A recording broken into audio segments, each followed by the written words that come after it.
Let's talk about tungsten, shall we? I know, it doesn't exactly roll off the tongue. It's not like saying chocolate or free money, but trust me, this stuff is important. This unassuming metal, often found in your light bulbs and smartphones, has become a pawn in a much bigger game.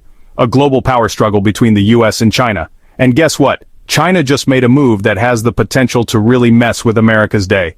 They've decided to stop exporting tungsten to the US. Think of it like this. China just cut off the supply of flour to the world's biggest bakery, except instead of croissants, we're talking about tanks, missiles, and fighter jets. Yeah, not exactly something you want to run out of when you're trying to, remain a superpower. So buckle up, folks, because we're about to dive headfirst into the world of international trade, economic warfare, and why a hunk of metal you've probably never even thought about might just be the thing that tips the scales in the 21st century.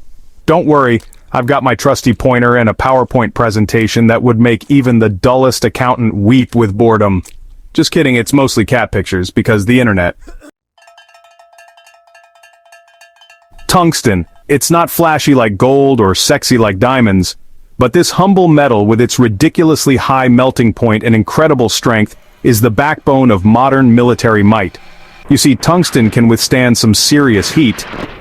We're talking temperatures hotter than the surface of the sun. This makes it perfect for things like armor-piercing rounds, missiles that can actually reach their targets without melting into a puddle of sadness, and even the engines of those fancy fighter jets we all know and love. Or, tolerate the ear-splitting sonic booms of. Basically, if you want to blow something up real good, or prevent something from being blown up real good, you need tungsten. It's like the duct tape of the military-industrial complex. Except, way more expensive and slightly less useful for fixing a leaky garden hose. But here's the kicker. The US doesn't really produce much tungsten domestically. And by much, I mean almost none. We're talking relying on other countries, particularly China, for the vast majority of our supply, which, as we're about to find out, might have been a bit of an oversight. Like forgetting to pack a raincoat for a monsoon season vacation.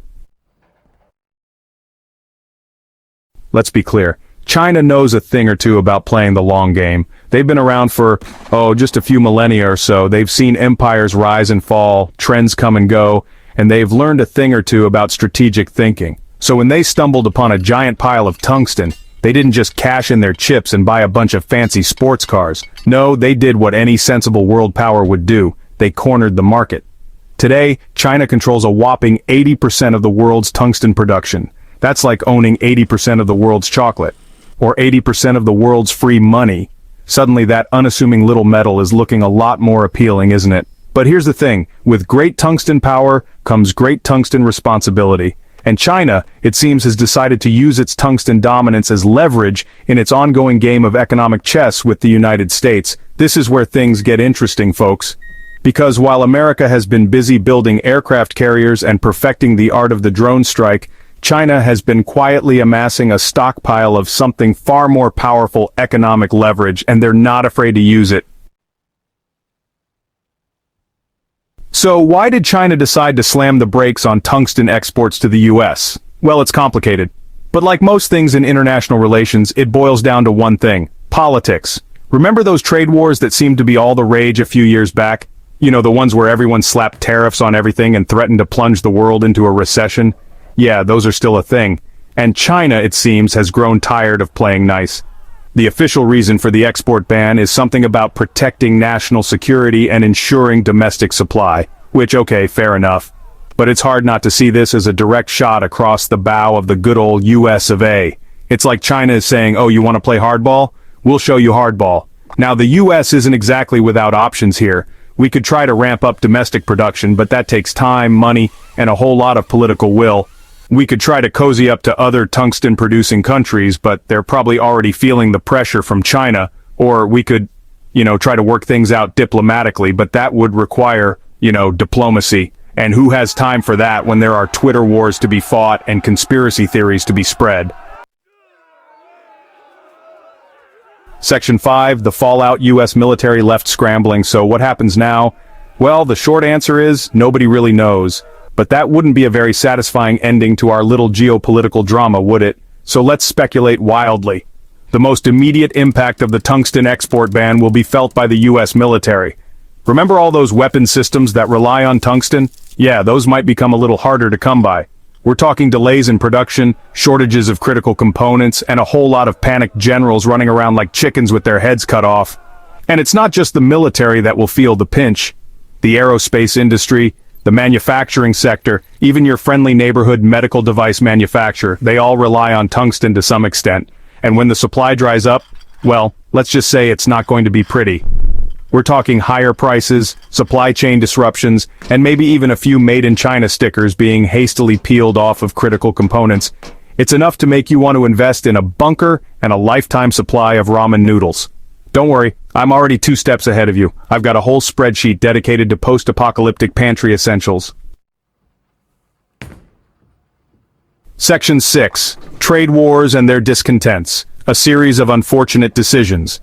The tungsten export ban is just the latest chapter in the ongoing saga of US-China trade relations.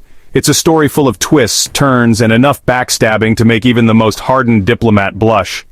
Remember those tariffs we talked about earlier? Yeah, those were supposed to bring China to its knees, force them to play by our rules, and make America great again. But instead, they seem to have had the opposite effect.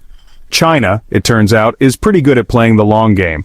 They've been quietly diversifying their economy, forging new trade partnerships, and generally reducing their dependence on the United States. Meanwhile, the US economy has been, well, let's just say it's been better. Those tariffs, it turns out, hurt American consumers and businesses just as much as they hurt China. Who knew? The tungsten export ban is just the latest reminder that trade wars are not, in fact, good and easy to win. They're messy, unpredictable, and often have unintended consequences. Kinda like that time I tried to make my own fireworks. Let's just say it involved a lot of smoke, a few singed eyebrows, and a stern talking to from the local fire department. Section 7. The Dragon's Game, China's Long View. While the US has been focused on short-term gains and quick fixes, China has been quietly playing the long game. They've been investing in infrastructure, education, and technology, all with an eye towards becoming the world's leading economic superpower. They've also been busy building relationships with countries all over the world, particularly in Africa and Southeast Asia. This is all part of China's Belt and Road Initiative, a massive infrastructure project that aims to connect China to the rest of the world through a network of roads, railways, ports, and pipelines. Think of it like a modern-day Silk Road, but with more concrete and fewer camels. The Belt and Road Initiative is just one example of China's long-term thinking. They're not afraid to play the waiting game, to make strategic investments that might not pay off for years or even decades. And while the US is busy fighting yesterday's battles, China is already shaping the world of tomorrow. Section 8. A Shifting World Order, The Decline of the Dollar. The tungsten export ban and the broader trade war of which it is a part could have far-reaching consequences for the global balance of power. For decades, the US dollar has reigned supreme as the world's reserve currency. But that dominance is beginning to erode. As China's economic might grows, so too does its influence over the global financial system. More and more countries are using the Chinese yuan for international transactions, and some experts believe that the yuan could eventually replace the dollar as the world's reserve currency. If that were to happen, it would be a seismic shift in the global order. The US has benefited enormously from having the world's reserve currency.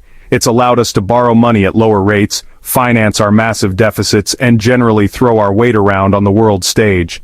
But that privileged position is not guaranteed. And if the dollar were to lose its status as the world's reserve currency, it would have profound implications for the US economy and its place in the world. Section 9. The Future of Global Power, A New World Order. So what does the future hold? Will China overtake the US as the world's leading superpower? Will the tungsten export ban be the first shot fired in a new Cold War? Or will cooler heads prevail, and a new era of cooperation and understanding emerge? The truth is, nobody knows for sure. The future is unwritten, and the only thing we can say with certainty is that it will be interesting. But one thing is clear. The world is changing. The days of unchallenged US hegemony are coming to an end, and a new world order is emerging, one in which China will play an increasingly important role. Whether this new world order will be more peaceful, more prosperous, or more just remains to be seen, but one thing is for sure, it will be shaped by the choices we make today. So let's try to make good ones, shall we? So hit that subscribe button, ring the bell for notifications, and let's turn the page on a new adventure together. Get ready to experience books like never before, only on VBook 360. Like, comment, and share to support the channel and keep the video magic alive. Thank you for stopping by. And remember, every video has a story, and every story deserves to be shared. See you in the next video.